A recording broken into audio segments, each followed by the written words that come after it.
Well, last week we talked about the first step for those of you who are on the road to recovery. And today we're going to talk about step number 2. And we're joined again by Pastor Eric.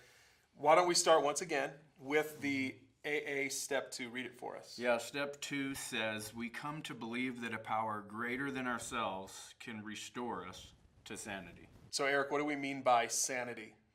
Well, the best way I can describe it is think about insanity, being insane. And Albert Einstein actually gave us a definition for that. He says that to do the same thing over and over again, expecting different results, is insane. So in your experience, are a lot of addicts insane, right? They're doing the same thing over and over again, but expecting something different. Yeah, and it's because that oftentimes we're unwilling to ask for help outside of ourselves. Yeah. Mm-hmm. All right, so let's break this down. That step says that we come to believe. So here's the first point you make, that we need to start believing something new about our addiction. So for the addicts out there, they've got to start believing something new about their addiction. They've got to come to believe something else than what they've believed all along up until this point. What is that thing? It's that we need God. Like, the simple truth is that we need a power greater in ourselves who is God, that we believe God can help us. It reminds me of in Luke 15, the prodigal son. Yeah. You know, he goes off and squanders and, lives in sin and shame, and he gets to this point where he's just like, he comes to his senses. He's like, what am I doing? I need to go back to my father. Yeah. So to me that's a prototypical, the prodigal son is a prototypical addict.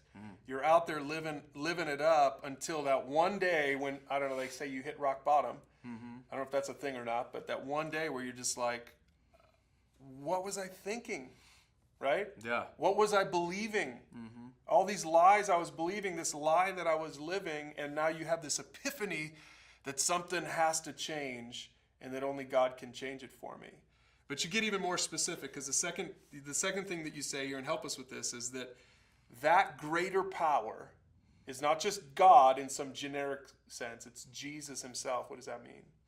Yeah, ultimately, the story of the Bible is to tell us about who Jesus is. Now, I'm not going to get into, why we can trust the Bible. There's more on PursueGOD.org if you want to search that out. But just specifically speaking, we know that through the Bible that Jesus came, and his whole purpose and mission was to come and to seek to save the lost and to die on the cross for sinners. And that includes addicts as well. And so sometimes we might ask the question, well, man, I've done a lot of terrible things. I am dirty. Why would he want to come and die for me? But, it says specifically he came and died for us while we were still sinners, that we weren't worthy of it, but that we needed to have forgiveness. We needed to be washed clean to be right with God, but we couldn't do it on our own, and that's why Jesus came. He came and he died in our place. He died in the place for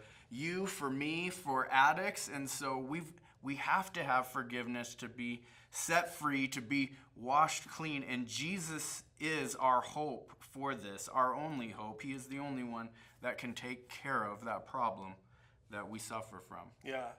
And I think this last point is probably the most powerful and moving point of all of them. Eric, you say this, that Jesus can restore you. So he's the power that can restore you and restore your sanity. But the bigger thing is he even wants to. Because I know for some people, they're probably thinking, okay, I believe that God has the power. I believe that Jesus has the power. He's God. But I don't know that he really wants to. Well, I definitely think if he went to the trouble first to come down and be one of us and to live that sinless life he did and then take all that punishment, I think I would venture to say he really wants to. And there's a story in Matthew 8. It's a leper, or someone who is sick and unclean, comes to him and he says, Lord, if you're willing, will you heal me? And Jesus, he says, I am willing, be healed. And so we have to get to this point of willingness and open-mindedness to ask for help. We need to be willing to open up to something new that we haven't always believed in or discovered on our own, but a faith outside of ourselves, a higher power, and not just the light bulb above us, but God himself, and Jesus is willing to heal us. But some people, I know, so many of the addicts that I know just feel so unworthy. Like, this sounds too good to be true, that Jesus really would care about me. All the stuff I've done, all the chaos I've brought into my life, all the poor choices. Mm-hmm. Some people have made poor choices for decades, and they feel too far gone from the love of God through Jesus Christ. What would you say to that as a pastor?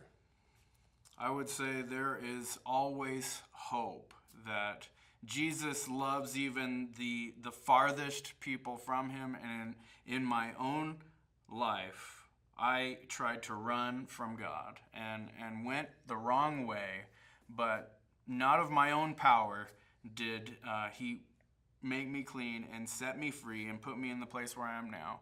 But because he loved me, he sought me out, and he wants to seek you out. The reason why you're here and you're in a group or you're sitting with a mentor and you're actually here looking for help is because I believe God is seeking you today, and he wants to have a relationship with you, and he wants to come in and change your life.